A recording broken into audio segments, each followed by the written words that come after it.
새해가 되면은 어김없이 우리 가족들이 또 이웃들이 또 서로서로 덕담을 나눕니다. 그 덕담을 나눌 때 제일 많이 나오는 빈번한 어떤 그런 단어 가운데 하나가 있다면 그것은 복이겠죠. 새해 복 많이 받으세요 라고 이야기를 하고 또 그 복을 함께 나누고 또 세뱃돈도 또 나눠주면서 서로 그렇게 은혜와 정 그리고 또 복을 나누는 그런 시간들을 갖습니다. 복은 그래서 우리에게 매우 친숙합니다. 또 우리가 매우 잘 되는 일들이 많아질 때에 세상 사람들도 복 많이 받았다라고 표현을 합니다. 그러나 믿는 사람들은 거기에 한 발자국 더 나아가서 하나님께서 우리에게 축복해 주셨다라는 표현을 쓰게 되죠. 우리가 나의 잘된 것은 또 나의 나된 것은 오직 주님의 은혜이고 주님께서 허락하신 복으로 말미암아 우리가 이 자리에 앉아 있습니다. 자, 그러면 우리가 이러한 같은 인지를 가지고 있다면 성경은 과연 그것을 그렇게 말하고 있는지 우리가 먼저 살펴보아야 될 텐데 오늘 말씀 보기 앞서서 이 복이라는 이 단어가 어떻게 시작되고 또 어떻게 우리에게 주어지는지 먼저 살펴보면 이렇습니다. 자, 복이라는 단어가 제일 먼저 언급된 것은 창세기 1장 22절 말씀입니다. 하나님이 그들에게 복을 주시며 이르시되 여기서 그들은 모든 생물을 말하고 있습니다. 하나님께서 창조하신 그 모든 생물들에게 복을 주셨다라고 말합니다. 그들이 하나님을 찬양한 것이 아니에요. 하나님을 높인 것이 아니에요. 하나님께 경배와 찬양을 올려드린 것이 아닙니다. 그럼에도 불구하고 하나님께서 전적으로 모든 생물들에게 복을 주셨습니다. 그것이 은혜죠. 하나님 안에 할 수 있는 그 특별한 그 권한, 하나님이 만복의 근원이시고 복의 근원이시기 때문에 그 하나님께서 복을 주셨다라고 말씀하고 있습니다. 아무런 조건도 없습니다. 그저 하나님께서 내려주시면 그 복을 받는 것이 피조된 모든 생물들이 해야 될 일일 뿐입니다. 하나님께서 그렇게 복을 주셨죠. 그 이후에 두 번째 복이라는 단어가 언급이 되는데 창세기 1장 28절 말씀 보게 되면 하나님이 그들에게 복을 주시며 라고 되어져 있어요. 여기 그들은 22절에 언급된 그들과 또 다른 객체입니다. 22절에서는 모든 생물이었다면 28절 말씀은 여기 언급된 그들은 하나님이 창조된, 하나님의 형상으로 창조된 남자와 여자를 말하고 있습니다. 1장 27절에 그들이 누구인지 남자와 여자를 창조하시되 라고 뒤이어서 하나님이 그들에게 복을 주시며 이렇게 언급을 하고 있기 때문에 이 복을 받는 그 객체는 당연히 하나님의 형상으로 창조된 남자와 여자, 즉 인간, 사람을 말하고 있습니다. 그들이 이런 축복을 받은 후에 하나님이 명령을 하시는데 그 명령은 이렇습니다. 생육하고 번성하라, 충만하라, 그리고 또한 모든 생물과 다르게 더 하나 추가가 되는데 땅을 정복하라, 모든 생물을 다스리라 라고 말씀합니다. 생육하고 번성하라 이 이야기는 모든 생물에게도 했지만은 거기에 이제 덧붙여서 하나님께서 명령을 하시는데 땅을 정복하라라고 말씀하셨고 또 모든 생물을 다스리라라고 말하셨습니다. 이것을 성경학 쪽에서 어떻게 표현하냐면 하나님께서 인간을 창조하시고 인간을 이 모든 세상을 다스리도록 하신 위임 명령이다라고 말씀하고 있어요. 하나님께서 모든 창조물을 하나님이 통치하시고 다스려야 되는데 하나님 대신해서 하나님의 형상을 입은 하나님의 그 사람이 하나님의 그 백성이 그것을 다스리도록 하나님께서 말씀하셨다라는 것이죠. 그리고 나서 그 다음 복이 언급되는 그 장면을 보게 되면 하나님께서 세상을 이제 다시 새롭게 창조하시기로 작정하셨습니다. 근데 그것은 철저히 죄악 때문이었죠. 죄악이 들어오고 나서 모든 하나님의 창조 질서가 그 죄악으로 말미암아 무너지고 흩어졌습니다. 다시금 재정비할 필요가 있었죠. 그래서 그 모든 죄악 가운데 있었던 그들에게 하나님의 그 징벌과 그 죄악이 전해지고 또 이제 새로운 틀을 마련하기 위해서 하나님이 물홍수로 심판을 하십니다.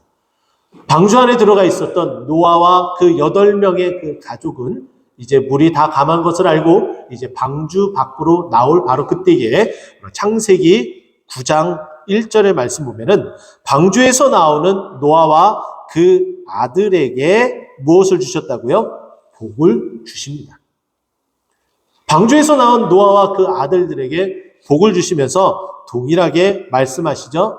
생육하고 번성하라, 땅을 정복하라, 그리고 땅을 다스리라. 모든 생물을 다스리라 말씀하셨던 창세기 1장 28절에 있는 그 말씀을 다시금 반복하십니다. 다시금 새롭게 시작하시겠다라는 것이었죠. 바로 그렇게 새롭게 시작한 죄악 가운데서도 하나님은 계속해서 우리에게 복을 주시기를 원하시는 분이셨습니다. 아브라함에게 그 복이 이어졌죠. 하나님은 믿음의 사람 아브라함을 갈대아 우르에서 부릅니다. 갈대아 우르는 어디입니까? 바벨론 땅입니다. 그 땅에 가득한 것은 우상이었습니다. 그의 아버지 데라는 그곳에서 우상을 만들어서 파는 우상 장사를 하였던 자였습니다. 그 가운데 그 우상을 믿었었던 그 아브라함을 하나님께서 특별한 방법으로 음성으로 불러내어서 그를 이제 밧단 아람에서 이제 가나안 땅에 이르게 하셨습니다. 근데 이곳에 이르면서 그렇게 순종한 아브라함에게 하나님은 복을 주셨습니다. 아브라함에게만 복을 주신 것이 아니라 그 아들 이삭에게도 복을 주셨고 또 야곱에게도 복을 주셨습니다. 이와 같이 창세기에만 보게 되면 하나님은 계속해서 무한대로 한량없이 복을 주시는 하나님이십니다. 하나님이 정말 그런 분이신지 민수기 6장 24절에는 하나님이 어떠한 그런 성품을, 어떠한 모습을 가지고 있는지 우리에게 말씀하고 있는데요. 여호와는 내게 복을 주시고 너를 지키시기를 원하며, 이것을 한 문장으로 보기도 하고 또 다르게 또 히브리어 원어를 보게 되면 두 개의 문장으로 보기도 하는데요. 하나님이 원하시는 것은 우리를 지키시는 것이다라고 보고 있어요. 또 뿐만 아니라 이것을 한 문장이 아니라 두 문장이 아니라 한 문장으로 본다면은 하나님께서 어떻게 해요? 원하시는 바가 우리에게 복을 주시는 것을 원하신다라는 거예요. 이것이 두 문장이든 한 문장이든 결국은 하나님께서 원하시고 우리에게 행하시는 바는 무엇이냐면은 하나님은 복을 주시는 분이시고 또 우리에게 복을 주시기를 원하신다라는 것이에요. 이제 하나님이 신명기의 말씀을 모세를 통해서 적어나가기 시작합니다. 왜 이 말씀을 적어나가기 시작하냐? 하나님이 원래의 계획은 이 이스라엘 백성이 가나안 땅에 사는 것이었습니다. 그러나 그 가나안 땅에는 무엇이 창궐했습니까? 우상이 가득했어요. 그 우상이 가득한 곳에서 그 가나안 땅에 있는 사람들과 같이 동화돼서 살아가게 되면 당연히 신앙을 잃어버리고 우상 숭배할 것을 우려하여 그리고 아브라함과 약속했었던 4대 만에 돌아오리라는 그 약속을 지키기 위해서 이스라엘의 모든 가족들을 애굽에 피신하였다가 고센 땅에서 그 신앙을 지켜나가고 그 머릿속에 있는 모든 우상들을 10가지 재앙으로 다 제거한 후에 이제 광야의 길로 들어가게 합니다. 그곳에서 가나안 땅으로 다이렉트로 11일이면은 도착할 수 있는 그 거리를 하나님은 40년 동안 돌아가게 합니다. 가나안 땅에 들어가서 첫 번째 해야 될 일은 무엇이냐면은 그 가나안 사람들과 전쟁을 해야 돼요. 그 사람들과 전쟁을 해서 그 사람들을 다 몰아내고 그 땅 가운데 살아가야 되는 것이 하나님의 명령이며 또 하나님께서 그들에게 그 땅을 주시는 방법이었습니다. 그런데 이 11일이면 가서 그곳에서 전쟁을 하게 되면은 그들이 후회하고 다시 돌이킬까봐 하나님은 그 믿음 없는 그 세대를 이제 광야에서 다 시간이 지나서 다 열조로 돌아가게 만들고 이제 광야에서 태어난 이 믿음의 세대, 여호수아와 갈렙과 같은 그 믿음의 세대를 데리고서 이제 가나안 정복 전쟁을 펼치기 위해서 40년이라는 시간 동안 광야에서 생활을 하게 됩니다.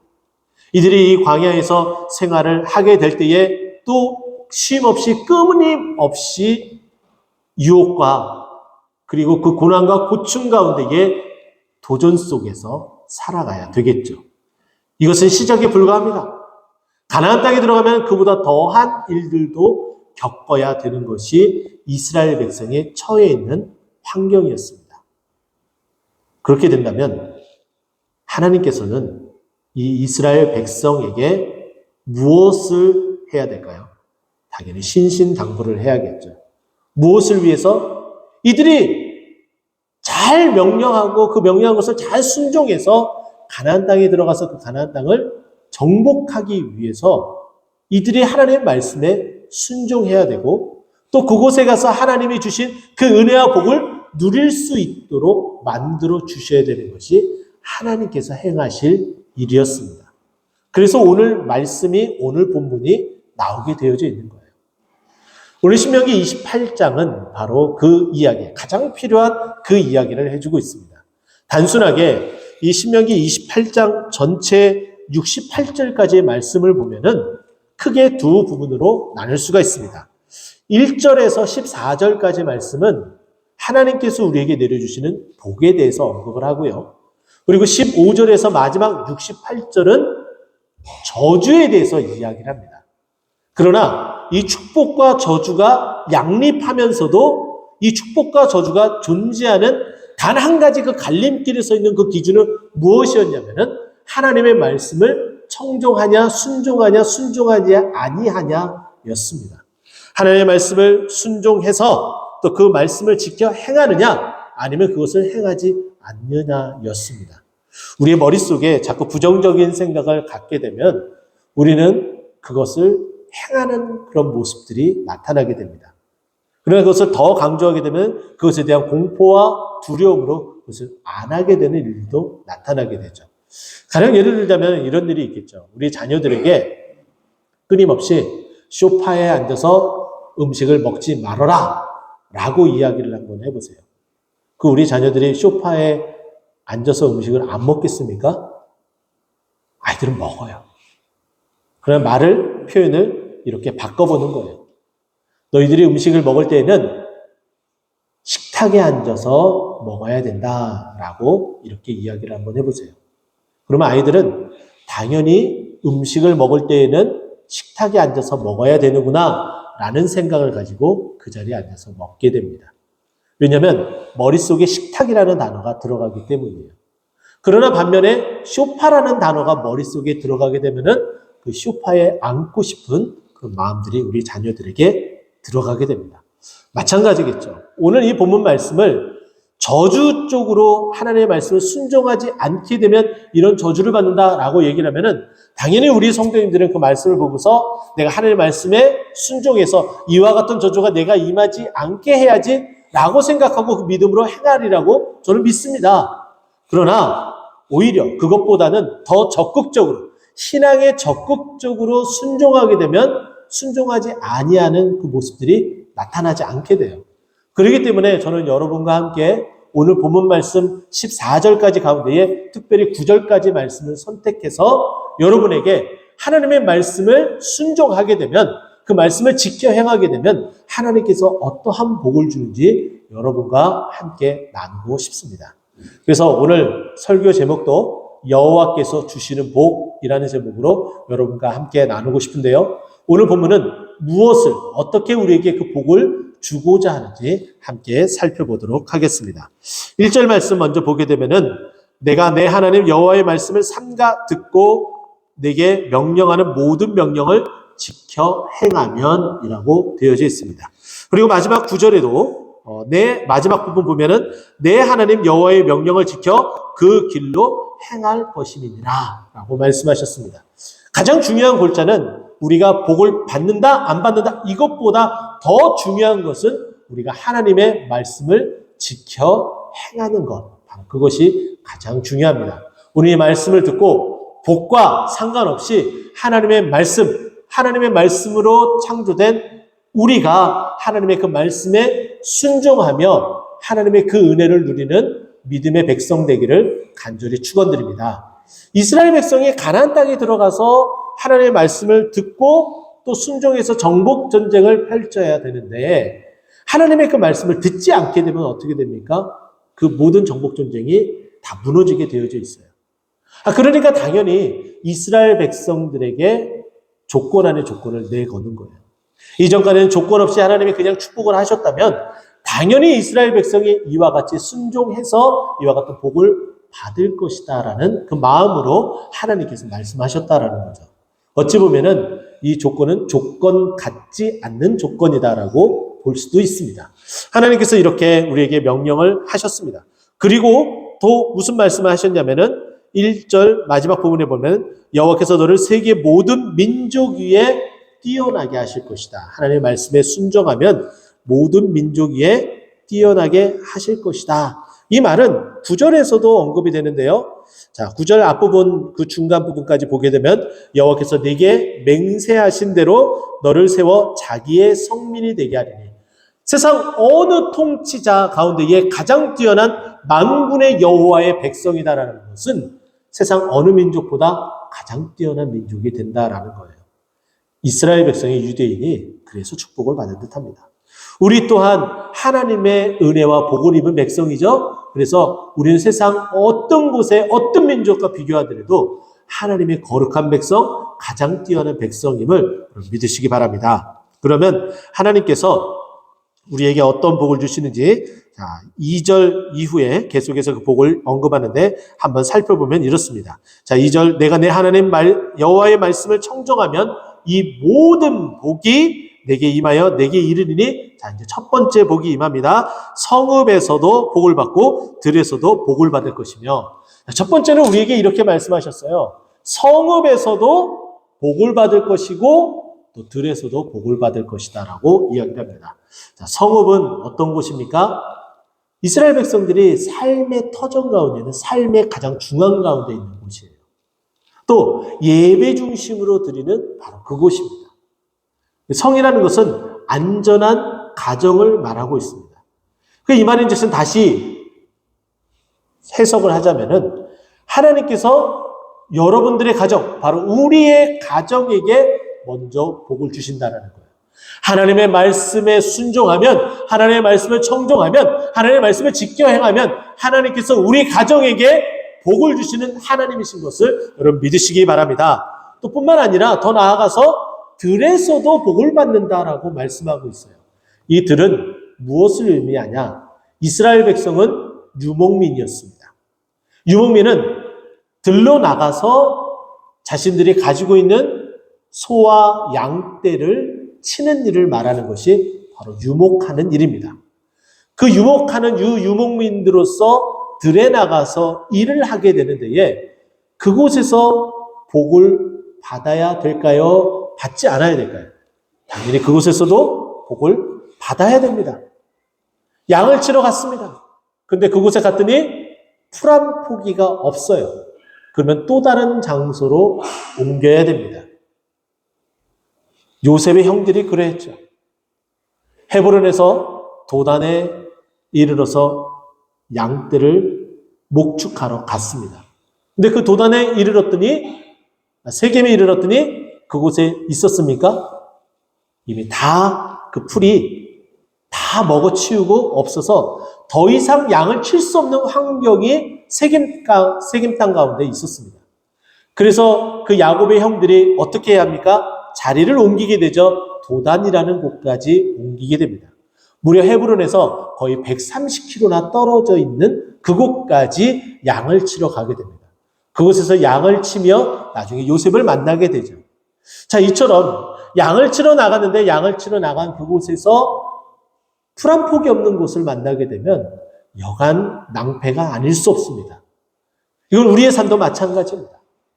우리들의 삶들이, 우리들의 직장, 그리고 우리들의 그 사업장이 있을 터인데 바로 그곳에서 어떠한 성과도 내지 못하고 어떠한 결과도 내놓지 못하게 된다면은 우리는 그 사업장을 문 닫을 수밖에 없고 그 회사가 망해서 문을 닫고 우리는 퇴사하고 실직할 수밖에 없습니다. 자, 그런데 뭐라고 이야기를 하세요? 하나님께서 들에서도 복을 받는다라고 말씀하고 계세요. 실직은 했어도 또 다른 하나님의 직장을 그 길을 열어주시고 또 사업이 힘들고 어려워도 살아나갈 수 있도록 삶의 터전을 마련해 주시고 축복해 주시겠다라고 말씀하시는 것이 우리 하나님의 축복입니다. 하나님께서 그 축복을 왜 주세요? 하나님의 백성이기 때문에 또 하나님의 그 백성이 하나님의 말씀에 청종하기 때문에 가정에서도 복, 그리고 여러분들이 삶의 터전이라고 또 다른 터전이라고 말할 수 있는 직장과 그리고 사업장에서 그와 같은 복을 허락해 주신다라고 말씀하고 있습니다. 이 얼마나 놀랍습니까? 또 하나님께서는 계속해서 우리에게 복을 주신다라고 이야기를 하죠. 자, 4절 말씀 보세요. 내 몸의 자녀와, 이것은 성읍에서 복을 받고의 연장선에 조금 더 구체적으로 표현한 표현이겠죠. 그리고 또 4절 계속해서 이야기하면 내 토지의 소산과 내 짐승의 새끼, 소와 양의 새끼가 복을 받을 것이며, 3절에 이어서 들에서 받아야 될 그 복들을 그대로 여실히 구체적으로 우리에게 설명을 해주고 있습니다. 여러분들 지금 현재 실직 상태에 있습니까? 그러면은 하나님 나에게 새로운 직장을 허락해 주십시오. 또 여러분 새로운 사업 구상을 하고 계십니까? 하나님 좋은 아이템으로 사업을 해서 다시금 승승장구할 수 있도록 허락해 주십시오라고 기도하시면서 하나님의 말씀을 순종하고 청종하시기 바랍니다. 그렇게 되면 하나님이 이 약속이신 이 말씀, 이 복을 우리에게 그대로 허락해 주실 줄 믿으시기 바랍니다. 자, 5절 말씀 보니까 또 이렇게 얘기해요. 내 광주의 떡반죽 그릇이 복을 받을 것이며. 자, 우리가 먹고 사는 그 문제가 매우 어렵고 힘드신 분이 계십니다. 세상에서는 그런 표현들을 쓰죠. 사람이 각기 먹을 것은 갖고 태어난다. 세상에서는 그래요. 근데 그 갖고 태어난다라는 것은 결국은 하나님이 주신다라는 거예요. 우리를 창조하신 하나님께서 허락해 주신다라는 거예요. 지금 여기에 이제 연세가 계시고 연세가 좀 많이 드신 우리 어르신들을 보게 되면은 참 어려운 시절을 겪었습니다. 한국전쟁을 어린 시절에 겪었고, 그리고 전후 복구하며 그 힘들었었던, 배고팠었던 그 시절, 보릿고개가 있었던 그 시절을 유아기적 시절로 넘기면서 지금껏 자라왔습니다. 또 지금껏 지내왔습니다. 하나님의 그 은혜가 아니고서는 도저히 있을 수 없는 일이죠. 뒤늦게 하나님을 믿었어도 하나님께서 택정하신 하나님의 그 백성들을 눈동자같이 보살펴 주셔서 그 포탄에 그 빛발같이 쏟아지는 포탄 속에서도 지켜주시고 보호해 주시면서 그 먹을 것을 주시고 지금껏 자라게 하신 거예요. 먹을 것이 끊임없도록 하나님께서 해주신 거예요. 여러분, 그 은혜가 여러분의 삶에 계속해서 넘쳐나 여러분의 그 입에 하나님께서 계속해서 좋은 꼴을 먹이시는 그 은혜의 복을 누리는 여러분 되시길 간절히 축원드립니다. 또 6절 말씀 보면은 이렇게 표현해요. 내가 들어와도 복을 받고 나가도 복을 받을 것이며 라고 표현합니다. 이것을 간단하게 표현하면 너의 출입이다라고 볼 수가 있겠죠. 시편 121편 8절 말씀을 보게 되면 여호와께서 너의 출입을 지키시리라라고 표현을 하고 있습니다. 자, 여기에 출입이다라고 표현된 들어가고 나가고 하는 그 표현을 보게 되면 시편 121편에도 나가다라는 히브리어 야차라는 동사를 쓰고 있고요. 그리고 또 들어오다라는 표현인 보라는 표현을 시편 121편 8절에 쓰고 있습니다. 자, 그런데 놀랍게도 오늘 이 본문 6절에도 내가 들어와라고 쓰여진 이 본문에도 히브리어 동사 보라는 동사를 쓰고 있고요. 그리고 또 나가도에 해당되는 히브리어 이 동사 원형도 야차라는 단어를 사용하고 있습니다. 동일한 단어를 사용하고 있다라는 거예요. 들어가고 나가고 라는 것은 집에 있을 때나 아니면 밖에 있을 때나 들에 있을 때나 하나님께서 우리에게 뭘 주신다고요? 복을 주신다라는 거예요. 마치 3절에 있는 말씀을 구체적으로 풀고 또 다르게 표현하면서 계속해서 반복적으로 우리에게 그 복을 주시겠다라고 확고부동하게 우리에게 약속해 주시는 말씀이다라는 거예요. 하나님은 이렇게 우리에게 복을 주시고 우리를 지켜주시고 우리와 함께 하시는 하나님인 줄 여러분 믿으시고 그 복을 누리시는 여러분들에게 간절히 소망합니다. 7절 말씀 보니까 이렇게 말씀합니다. 여호와께서 너를 대적하기 위해 일어난 적군들을 내 앞에서 패배하게 하시리라. 그들이 한 길로 너를 치러 들어왔으나 내 앞에서 7길로 도망하리라. 어찌 보면은 지금 세계 곳곳에 많은 분쟁들, 전쟁들이 지금 일어났습니다. 우리가 이번 주 중에 봤던 것처럼 이스라엘과 하마스, 가자 지구에 있는 그 무장 반군들인 그 하마스와 전쟁이 일어났고 그 전쟁이 이제 좀 확전되어지는 듯한 그런 모양새를 띠고 있습니다. 레바논의 히스볼라라는 그 무장 단체가 또다시 이란에 어떤 그 도움을 입었다라는 방송이 계속 대두가 되고 있는데 히스볼라도 지금 이스라엘을 공격해서 지금 이스라엘 땅이 굉장히 좀 시끄럽고 복잡하다라고 이야기를 하죠. 이스라엘은 동원령을 선포하고 그리고 처절하게 복수할 것을 천명을 했습니다. 그리고 보복 공격을 하고 지금 미사일을 계속 쏘고 있는 가운데 있죠. 근데 이스라엘 이 사람들이 믿는 바가 바로 이 말씀 중에 여러 말씀 중에 이 말씀이 또 한 말씀이기도 합니다. 지금 이스라엘을 대적하기 위해서 일어난 적군들을 하나님이 어떻게 하신다고요? 다 패배하게 하신다라는 거예요. 한 길로 일어났지만은 그들을 7길로 도망가게 하신다라는 거예요. 어떻게 할 때? 하나님의 말씀을 청종할 때에. 그럼 이스라엘 백성은 계속해서 하나님의 그 말씀, 그 율법을 지키기 위해서 몸부림치잖아요. 바로 그런 모습이 여기에 다 녹아져 있습니다. 우리도 마찬가지겠죠. 우리도 당연히 그래야 되겠죠.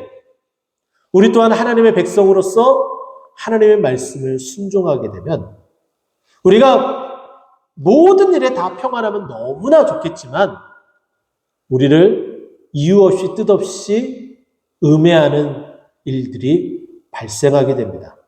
모함을 받게 되고 어려움을 당하게 되는 그런 일들을 겪게 됩니다.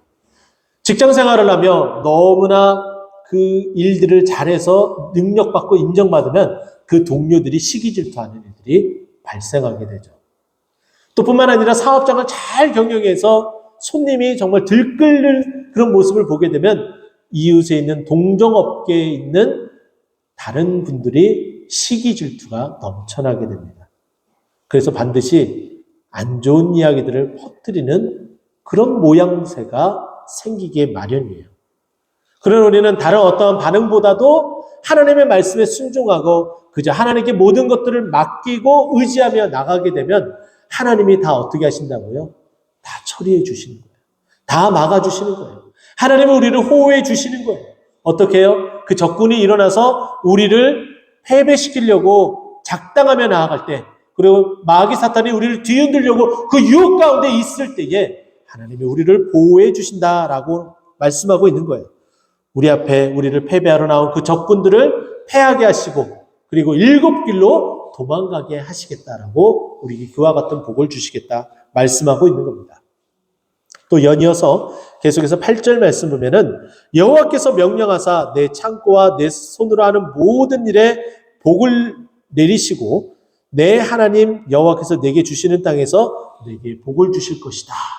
하나님께서 우리에게 먹을 것을 주시겠다고 말씀하셨죠. 우리를 이제 보호해 주시겠다고 말씀하셨고 이제 앞부분에서 이제 마무리를 들어가면서 앞부분에 언급하셨던 내 광주리의 떡반죽 그릇이 복을 받겠다라고 이야기한 그 말씀에 연이어서 내 창고와 내 손으로 하는 그 모든 일이 복을 받는다라고 말씀하고 있습니다. 여러분 이번 한 주간 동안 여러분들이 일하시면서 그런 자부심을 가지고 일을 했으면 좋겠습니다. 내가 어떠한 것들을 만들고 내가 또한 손님의 어떠한 스타일을 만들어 나갈 때에 하나님께서 내 손으로 하는 그 모든 일 가운데에 그리고 내 창고에 복을 주셔서 잘되게 하실 것이다. 내가 업무를 보며 결제를 하고 그리고 사인을 하고 또 업무를 보며 여러 가지 일들을 해갈 때에 그 모든 일들이 내가 다니는 회사와 내가 지금 섬기고 있는 내 사업장이 잘되고 또 내가 섬기는 그 사람이 너무나 잘되는 그 은혜와 복을 누릴 수 있도록 하나님께서 복을 더해 주시겠다라는 그 믿음으로 그런 기쁜 마음으로 하나님의 말씀에 순종하며 그 일을 행하는 여러분 되시길 간절히 축원드립니다. 마지막 이 9절 말씀 우리가 다시 보면서 우리가 기억해야 될 것은 바로 그것입니다. 하나님 그렇습니다. 우리에게 많은 복을 허락해 주셨죠. 특별히 우리가 이 세상 살아갈 때에 필요한 물질적인 것, 또 먹는 것, 그런 것들에 대해서 복을 허락해 주셨고 또 뿐만 아니라 우리의 가정과 또 우리 자녀들에 대해서 또 복을 주셨습니다. 그뿐만 아니라 우리를 대적하는 그 모든 원수들을 다 내어 쫓겠다, 우리를 보호하시고 지켜주시겠다라고 말씀하셨습니다. 근데 이 모든 복들이 어떻게 임한다고요? 하나님의 말씀을 지켜 행할 때에. 하나님의 말씀을, 하나님의 그 명령을 지켜 행할 때에. 하나님의 그 말씀을 이번 한 주간 열심을 다해 지켜 행하는 우리 모든 성도님들 되길 간절히 소망합니다. 그래서 오늘 말씀에 의거한 가정의 축복, 자녀의 축복, 그리고 우리의 사업장과 또 직장에서의 그 축복, 또 뿐만 아니라 우리를 음해하고 대적하는 그 모든 적으로부터 지켜주시고 보호해주시고 물리쳐주시는 그 축복을 누리며 하나님의 그 은혜로 한 주간 살아왔다. 하나님 감사합니다라는 마음으로 돌아와 하나님께 다시금 영광 돌리는 우리 모든 성도님들 되기를 예수 그리스도의 이름으로 축복드립니다. 기도하겠습니다.